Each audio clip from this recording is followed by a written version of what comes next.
이거 요한계시록 5장은 뭐 우리가 살아가면서 많이 보지 않는, 설교하지 않는 그런 장입니다. 제가 요한계시록 5장에 대한 설교를 여기저기서 많이 찾아봤는데요, 거의 없더라고요. 제가 우리 5장을 좀 본문을 좀 해석해 보려고 여러 가지로 그동안에 이 5장을 가지고 설교한 사람들의 설교를 찾아봤는데 못 찾았습니다. 설교한 사람이 그만큼 없다는 얘기죠. 그래서 할 수 없이 기존에 설교한 사람을 제가 참고할 수가 없어가지고 주석서라는 게 있습니다. 학자들이 이 요한계시록 5장을 연구해 놓은 그게 있습니다. 그건 이렇게 설교같이 한 편이 아니라 뭐 책으로 이렇게 쓰는 만큼 굉장히 두꺼운 책인데, 제가 그것을 금요일, 토요일 다 읽다가 목요일, 금요일 읽다가 눈이 좀 아프더라고요. 오랜만에 막 그 학자들이 쓴 깨알 같은 글씨를 읽다 보니까 눈이 아프더라고요. 그만큼 이 5장에 대해서 학자들이 많이 연구를 해놨지만 설교는 하지 않았습니다. 왜? 어려워서 이건 성도들한테 어떻게 증거할까? 이거 어떻게 그냥 요한계시록에 관심이 많은 사람들에게 이 요한계시록을 어떻게 이 내용을 알기 쉽게 얘기할까? 이게 굉장히, 저도 사실 고민이 돼가지고 주석서도 찾아보고 남들이 이거에 대해서 설교한 것도 찾아봤는데 없었습니다. 많지 않았습니다. 그만큼 내용이 좀 어렵죠. 왜 그러냐면은 이게 묵시문학이기 때문에, 계시문학이기 때문에 요즘의 언어로 써놓지 않았기 때문입니다. 그러니까 요즘 우리가 갖고 있는 문학 중에 뭐 해리포터 같은 거, 물론 재밌게 영화로 만들긴 했지만 사실 우리가 이해할 수 없는 그런 좀 판타지잖아요. 이때 이 시대에 살았던 사람들이 요한계시록을 우리가 요즘 보고 있는 뭐 그런 판타지물 같이 묵시문학이라고 합니다. 그러니까 미래에 대한 그런 예언문학이기 때문에 당시의 사람들도 이 말을 좀, 이 요한계시록을 자신들의 삶에 가깝게 이렇게 다가가지 못하는 그런 말로 느껴졌어요. 우리가 요즘 살아가면서 여러 가지, 아까 제가 정감록이라든지 또 그 묵시문학에 대한 뭐 노스트라다무스의 예언이라든지 이런 거 우리가 듣거나 보면은 우리 삶과 맞아떨어지지 않잖아요. 당장 우리 삶에 와닿지 않기 때문에 그렇게 생각하듯이 당시의 요한계시록, 당시에 살고 있던 사람들에게 요한계시록은 그러한 뉘앙스의 말들이었습니다. 그러니까 쉽지 않죠. 더구나 이것이 이제 2000년이나 흐른 우리에게는 또다시 더 어려운 문제로 다가오게 되는 겁니다. 그래서 이 요한계시록 5장에 대한 그런 해석과 설교와 이것들을 어떻게 쉽게 풀어서 얘기할까 하는 그런 것들이 사실 많지가 않습니다. 근데 제가 이제 여러 가지 요한계시록의 주석서들을 연구하다가 그래도 한 가지 좀 빛을 보았는데, 이 요한계시록 5장을 예수님 어린 양의 취임식이라고 우리가 생각한다면 조금 이거를 우리가 좀 쉽게 이해할 수 있겠다, 이런 주석서의 해석이 있었습니다. 그래서 내가 그 해석을 근거로 해서 이것을 제가 제목을 어린 양의 취임식이라고 잡아보았습니다. 그러니까 좀 이 요한계시록 5장이 뭐 여러 가지 학설이 있습니다. 주석서라는 것은 학자들이 자기 나름대로 이 성경을 해석한 것이기 때문에 여러 가지 해석들이 있어요. 근데 그 중에 제가 이 예수님 어린 양의 취임식이라고 하는 그런 이미지를 제가 갖다가 쓰다 보니까 조금 이게 이제 쉽게 좀 설명을 할 수 있는 그런 근거가 생겨서 여러 학자 중에 주장의 하나인 이것을 예수님의 취임식이다, 예수님이 전면에 등장하는 그 요한계시록을 통하여 등장하는 그런 것이다, 이렇게 설명을 했습니다. 그러니까 취임식이라는 것은 제가 우리 학생들에게도 설명했듯이 굉장히 중요한 시작이죠. 대통령이 취임한다든지 뭐 내가 어느 단체에 뭘로 취임한다든지, 그러면 취임식이라는 것은 그 일의 그 사건에 굉장히 중요한 일이기 때문에 이 취임식이라는 것은 모든 일에 있어서 시작이 되고 출발이 되고 가장 중요한 핵심 내용들이 거기에 담겨있다는 것을 우리가 알게 되는 거죠. 그렇죠? 아까 말한 대로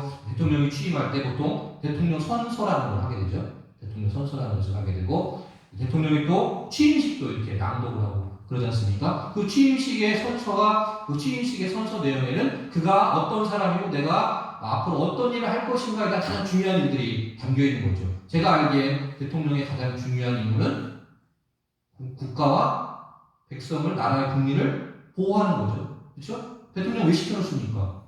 트럼프가 대통령 됐는데 과연 그가 대통령으로서의 그런 임무에 충실할지 미국 사람들은 그렇게 믿는 것 같습니다.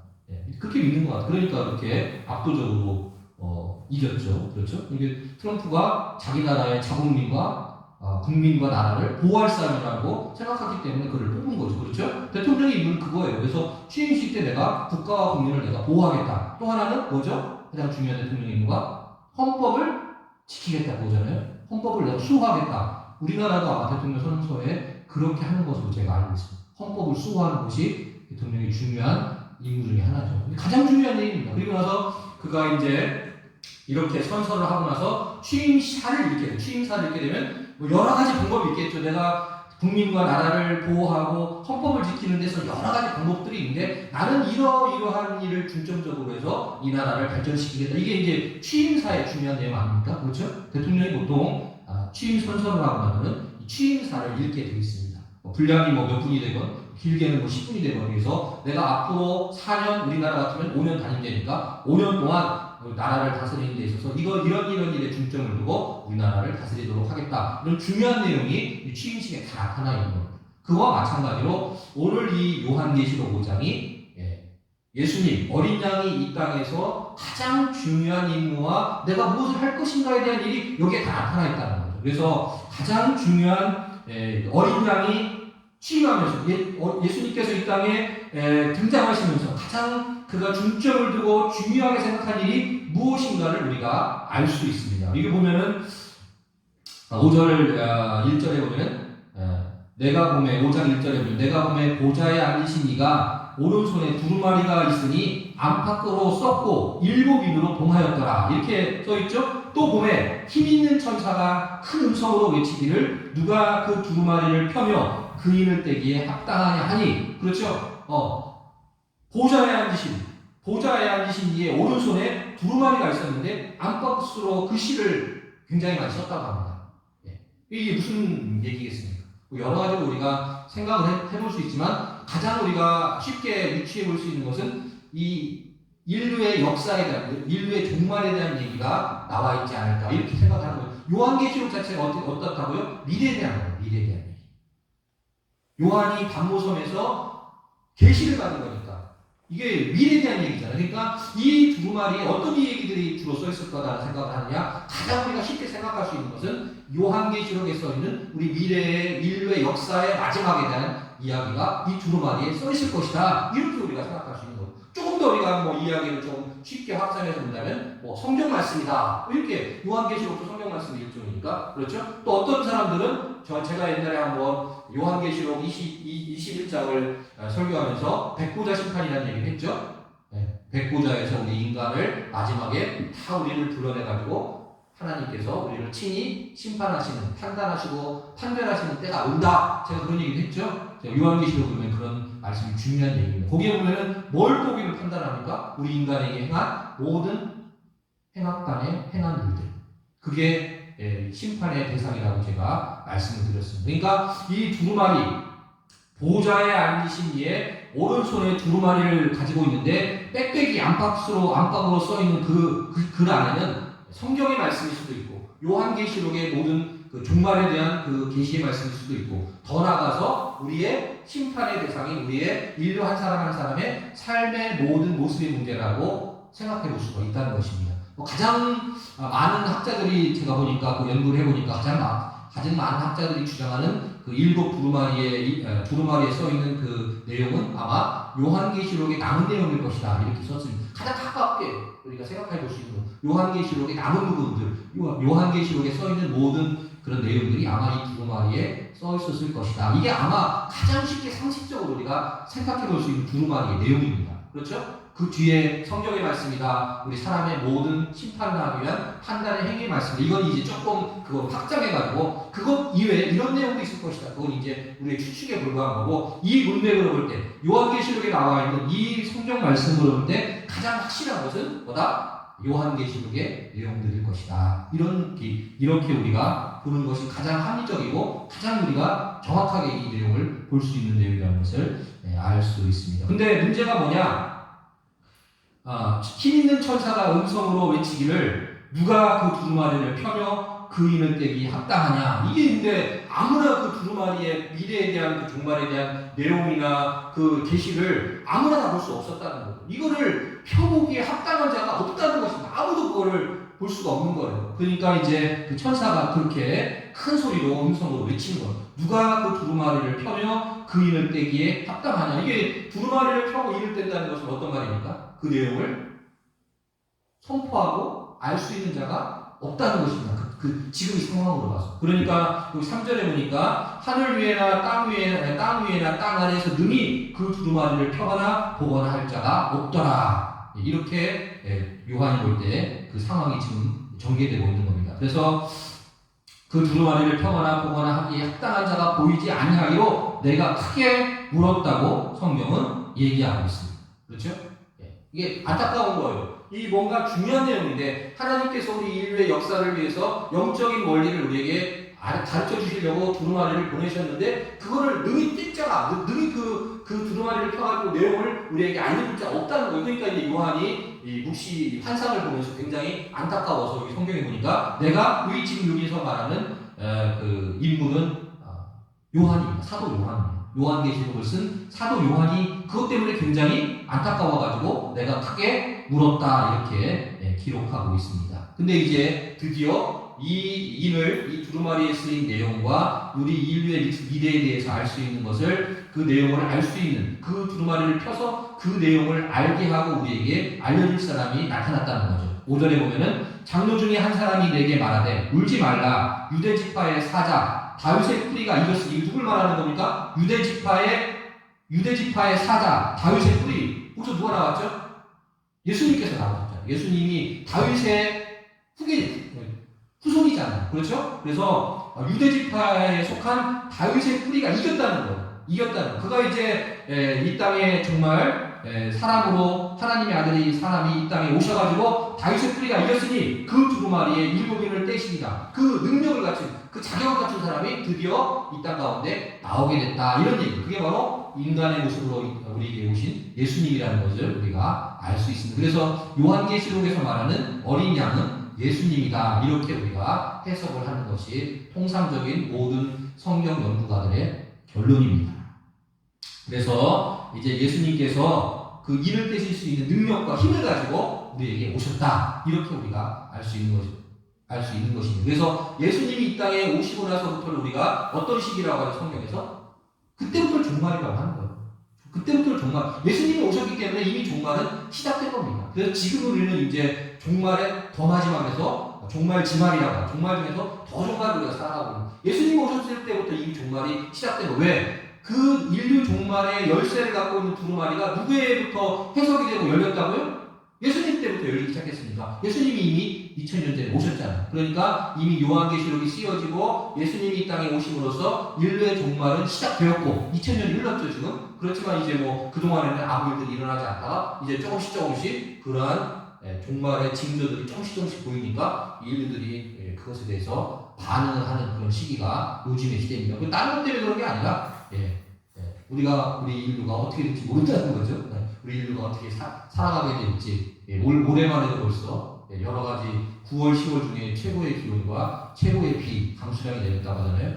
제주도에는 비가 300mm, 200mm씩 내렸고 남해안에도 비가 많이 내렸고 가을답지 않은 가을을 우리가 보내고 있잖아요. 근데 이런 일들이 앞으로 더 빈번해질 수 있다 이런 얘기를 하잖아요. 기후종말, 기후재난이 닥치면서 우리 인류가 지금까지 살아온 모양들이 이걸 지키고 이걸 보존하기가 쉽지 않다. 이걸 우리가 깨달으면서 혹시 예수님께서 얘기하신 종말의 마지막이 이때가 아닌가 이런 생각들을 우리가 하는 거죠. 그렇지만 이런 생각들은 개인적인 인간적인 생각일 뿐이고 우리가 성경을 보고 하나님의 인도함을 받아야 된다고 제가 우리 학생 설교에 분명히 말씀을 드렸어요. 이렇게 세상이 혼란해질수록 사람들이 막 종말론에 대한 이야기들을 합니다. 그래서 아까 말한 대로 한국에는 주로 정감록이라든지 여러 토정 비결, 미래에 대한 여러 가지 예언들이 많이 있어요. 사실은 우리나라도 우리나라 고유의 종교들이 있기 때문에 여러 가지 미래에 대한 그런 예언들이 사실 많이 있습니다.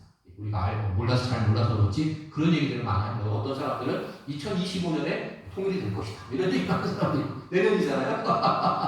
앞으로 10년이네. 분명히 될 것이다. 그런 사람도 있고 여러 그런 우리나라에 대한 그런 종말에 대한 우리나라의 미래에 대한 그런 예측을 예언을 하는 사람들이 지금 많이 있습니다. 사실은 그런 사람들의 그런 주장 이런 것들이 우리를 미혹할 수 있다는 거예요. 왜? 그런 얘기 들으면 관심이 쏠리잖아요. 우리나라가 정말 통일이 될까? 통일이 되려면 만약에 비폭력적인 방법으로 통일이 되면 상관없지만 폭력적인 방법으로 통일이 된다면 우리는 지금 어디에 처하게 되는 겁니까?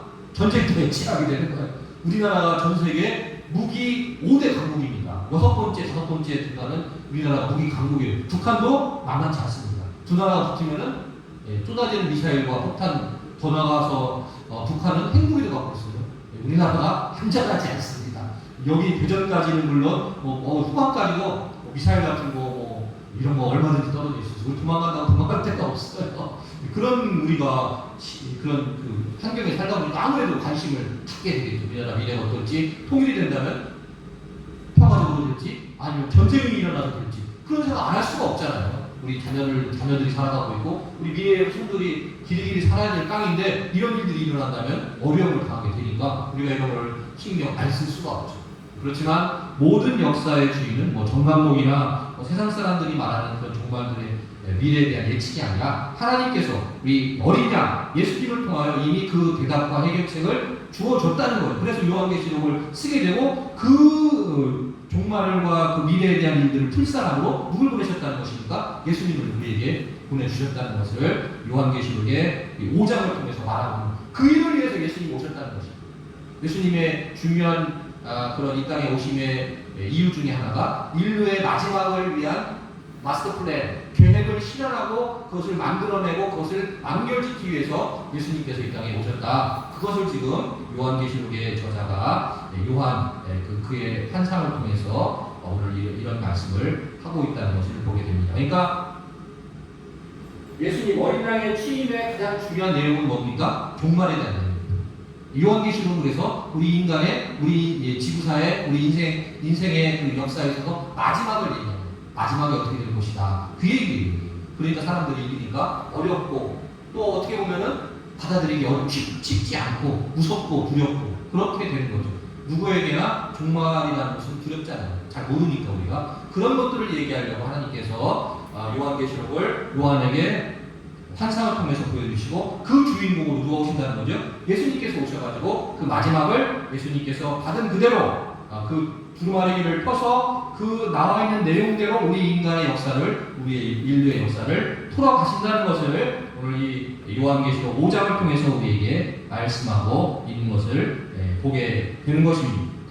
그래서 보니까 6절에 보니까 내가 또 보니 보좌에게 생물과 장로들 사이에 한 어린 양이 서 있는데 일찍이 죽임을 당한 것 같더라. 그에게 7뿔과 7눈이 있으니 그 눈들은 온 땅에 보내심을 받은 하나님의 7영이더라. 그 어린 양이 나와서 보좌에 앉으신 이에 오른손에서부터 두루마리를 취하시니라. 예수님께서 드디어 이 땅에 오셔가지고 아까 아무도 열 수 없었고 아무도 볼 수 없었던 그 두루마리를 드디어 어린 양이 받아가지고 오른손에 두루마리를 이제 자기가 받아낸 거예요. 받아내서 그 내용을 우리에게 알려주고 그 내용대로 인류의 마지막 종말을 이끌어 가신다는 내용의 시작이 바로 요한계시록의 내용이고 그 시작이 예수님께서 어린 양을 모셔서 그 종말의 마지막을 감당할 분으로 예수님께서 이 땅에 오셨다는 것을 나타내는 사건이 어린 양의 취임식, 어린 양이 이 땅에서 시작, 그것을 여기 요한계시록 5장에 우리에게 보여주고 있는 것을 보게 됩니다. 그래서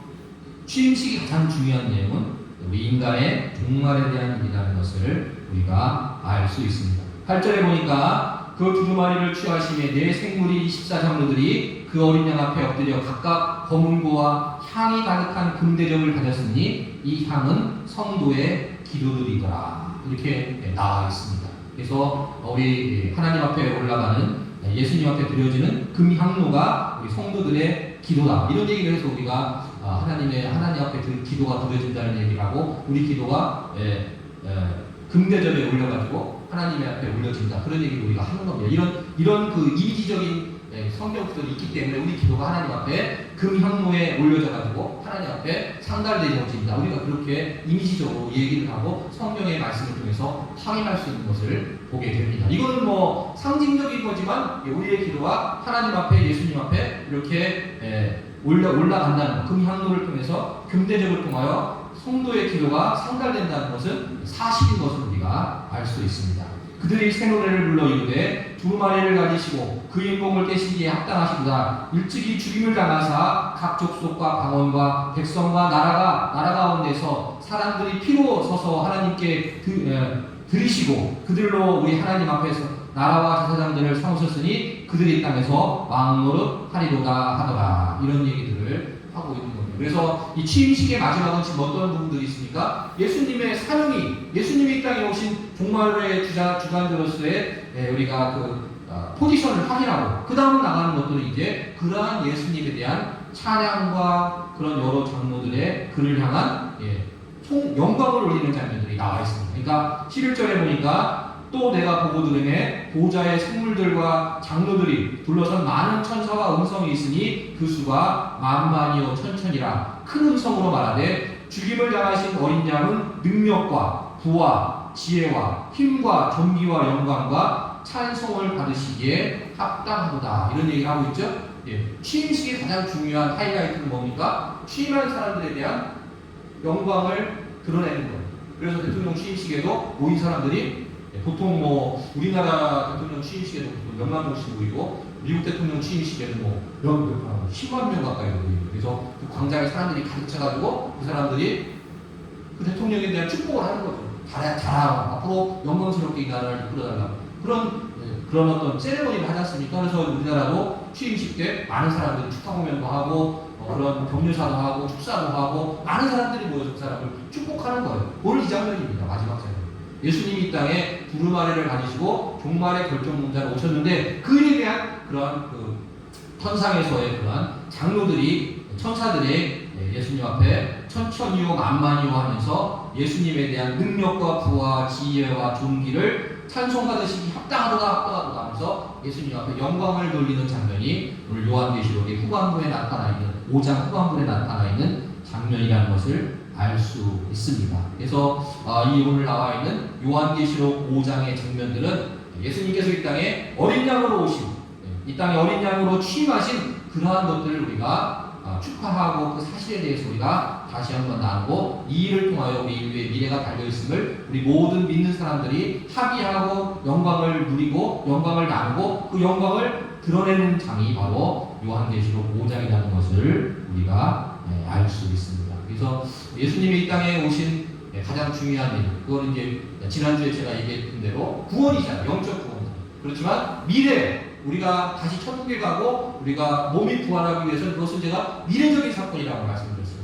그것을 완결하실 분이 누구라는 것입니까? 그게 바로 이 땅에 오신 어린 양으로 오신 예수님이라는 것을 다시 한번 알 수 있습니다. 그래서 인류의 주인공이고 역사의 주관자는 우리 인간이 아니라 하나님의 아들이신 예수님이라는 것을 성경은 우리에게 확인해주고 있습니다. 그것을 묵시문학을 통해서 우리에게 하나하나 알려주고 그런 것들을 상징을 통해서 우리에게 알려주는 것이 요한계시록이라는 것을 다시 한번 우리 성도님들에게 말씀드리면서 요한계시록이 조금 처음에 읽으면 어려운 책이지만 이런 예수님의 취임의 뜻을 우리가 알게 된다면 그 앞으로 향후에 요한계시록 6장부터 22장까지 어떤 내용들이 펼쳐질 것인가에 대한 내용을 우리가 예측해 볼 수 있다는 것을 말씀을 드립니다. 그래서 앞으로 계속 요한계시록을 강의하면 좀 어렵겠지만 가끔가다 이렇게 섞어서 우리 성도님들이 요한계시록을 잘 이해할 수 있도록 이건 제가 찾아보니까 내용이 많지 않아요. 기존의 내용들 연구된 내용이 많지 않아요. 그래서 제가 할 수 없이 옛날에 학자들이 연구한 것들을 이렇게 살펴보면서 이렇게 오늘 5장같이 조금씩 그 내용들을 살펴나가면서 하나님께서 우리에게 종말의 묵시로 주신 요한계시록이 어떤 내용인지를 알아나가는 저와 여러분 되기를 주님의 이름으로 축원합니다. 자리에서 일어나셔서 별다른